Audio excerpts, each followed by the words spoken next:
బహుకాలమైనది. ఇప్పుడు అంతా కృష్ణమయము. అందుకే అందరూ అయోధ్యకు అంటే ఆయన సిద్ధుడే కాదు, జగత్ ప్రసిద్ధుడు, సాక్షాత్తు శ్రీమన్నారాయణ అవతారమూర్తి. అలా చెప్పుకొని తిరుగుతున్నాడు ఆ ప్రబుద్ధుడు. అదేమిటి ఆంజనేయ? దుష్ట శిక్షణార్థము శ్రీ మహావిష్ణువే వస్తువు శ్రీకృష్ణుడిగా అవతరించినాడు. శ్రీవారి దివ్యనాథనని దివ్య బోధనై ప్రజలకు కర్తవ్య ప్రబోధములైన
నల్లని వాడెల్లా నారాయణుడు, చక్రం ధరించిన వాడెల్లా సర్వేశ్వరుడన్నా.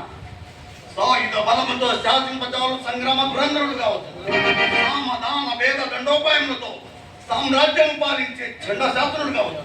అంత అతడు చక్రధారి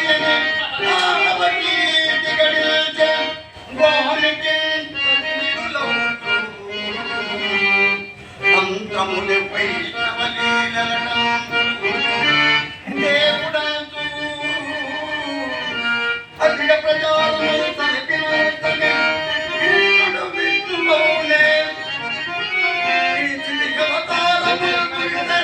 ఎన్నడా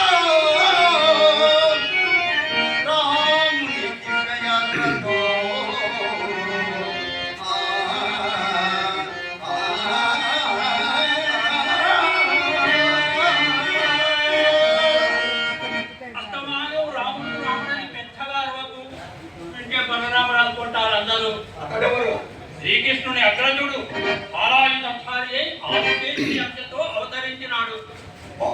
కృష్ణుడు ఒక దేవుడు, అన్న ఒక దేవదేవుడు.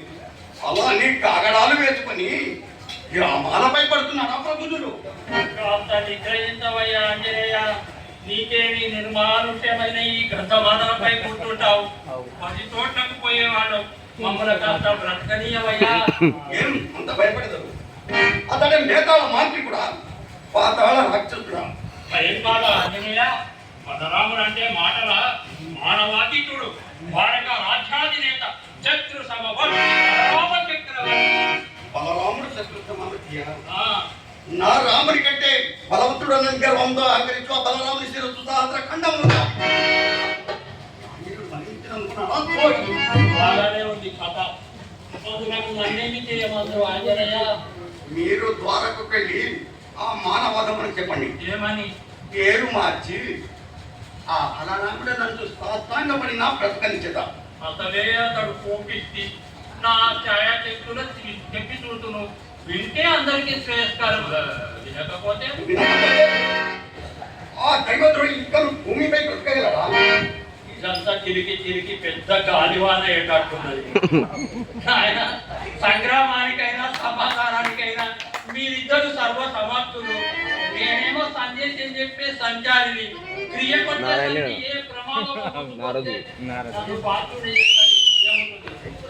ఆంజనేయుడన్నది నీ యథార్థ నిద్ర. నా ధైర్యం కూడా అదే కదా. పోయిరమ్ము. వేరే స్త్రీలో అదృష్టమన్నా ఇట్లు ఉండవాలి. తీగ దొరికింది, ఇక డొక్కంత కదుట్రా ఎంత పని. కలహము లేకులే కలుగు కాలము పుట్టింది ఇంతనగా. ఈ పలుకుల చెప్పినంతనే బలరాముడు కోపము చెంది వీరిపై కలహము చూపుడే ధ్రువము. కక్షణ తీరడు ఆంజనేయుడు ఫలితము కృష్ణుడే తుదకు పాలన చేయుడు శాంతిరస్తుగా.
మరి ఏ వీరేశాన్ని